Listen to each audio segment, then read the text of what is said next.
From the first local station with news in high definition, this is 9 News Now.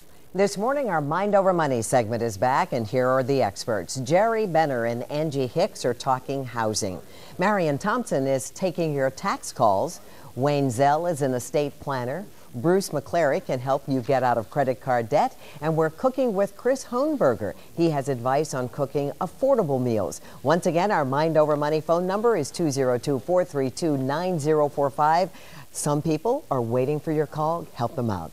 First, let's get to our news. Up next, we'll be talking about estate planning, learning whether this is a good time or a bad time to be thinking about it. There's the panel. They're busy, but they could be busier. 202-432-9045. They're here until 10 a.m. Here's a quick quiz for you. True or false? It's a good idea to postpone estate planning when the economy is in bad shape. Attorney Wayne Zell is here now with the answer. I can guess what it is. Wayne, thank you for being here with us. Thanks for having me. I've got to ask you, we're watching our 401ks dwindle. Our saving accounts are dwindling. People are losing their job. What estates are there to plan? Now's the time to do the planning, because even if values have dropped, if you believe in the United States, the economy is going to recover. And if the economy recovers, values are going to rebound. And if we can do estate planning when values are low and interest rates are low, there's some neat techniques that we can use. And estate planning isn't something that's left to those who are nearing the end of life. It is the time now.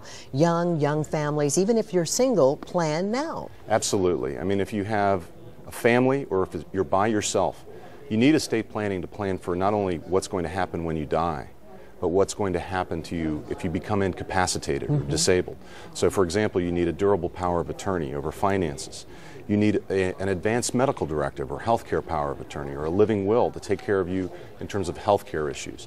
And you need to do those things now. And by the way, if you don't want to leave it to the state or the courts to decide, you need a will or a trust to cause your assets to pass to whom you want them to pass. We've been talking about estate planning over a course of time here on Mind Over Money, and you use the two terms, a will or a trust. Are they the same? And how do I know which one I should have? Well, a will is the basic way in which you can transfer property at your death. But if you pass property underneath a will, it's going to pass through what we call the probate process. And when it passes through the probate process, that means it has to go through the court system. It's public, and it can cost you a lot more money than if you put assets into what we call a revocable living trust. A revocable living trust bypasses probate. It allows you to plan for your disability and incapacity. And it's private, so not everybody is going to know what happens if you put your assets into the trust. So it can do the same thing that a will does, but it's private and it may be less costly in the long run. People are getting ready to file their 2008 income taxes. Laws in effect that affect them now versus what's going to happen in 2009. Is there going to be a big difference that will impact estate planning? I think there are going to be major changes later this year. For example, in January 1, the exemptions for the federal estate tax rose to $3.5 million per person. So if you're married and you have $7 million or less in your estate, you can avoid estate taxes, at least from the federal level.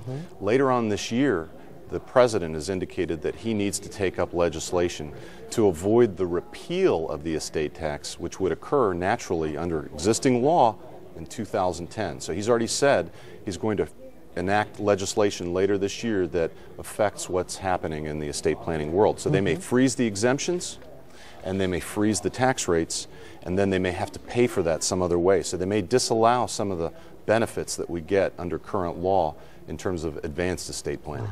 You talked about single people, and I think a lot of people who are single don't believe they have to worry about what happens after they're gone. It will just take care of themselves. Wrong attitude, correct? Absolutely. I mean, if you want to leave it up to the state to decide what happens with your estate, then you don't do anything.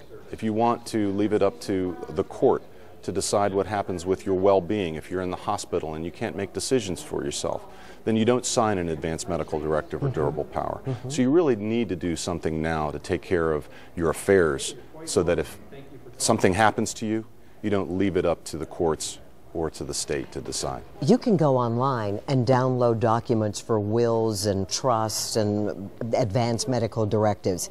Is that the way to go if you don't have a lot of money? Do I need that professional who knows the ins and outs, the loopholes of tax laws, federal and state? See, I think going online is a great first step to educate yourself. The problem is when you download a form from online, are you downloading a form that's going to comply with the state in which you live? Is it compliant with Virginia law in terms of how you execute a will? Does it comply with the Virginia laws for living wills or for durable powers of attorney? And these laws are changing constantly. So if you're going to rely on an online service to give you legal advice as to what is best for you personally, you're taking a risk. I think you need to consult with a lawyer. And there are lawyers of different grades and different expertise that can help you with that. All right, so you can get educated. You can consult with the expert right now by calling 202-432-9045. Ask for Wayne. Let's go to Angie now. She has our traffic.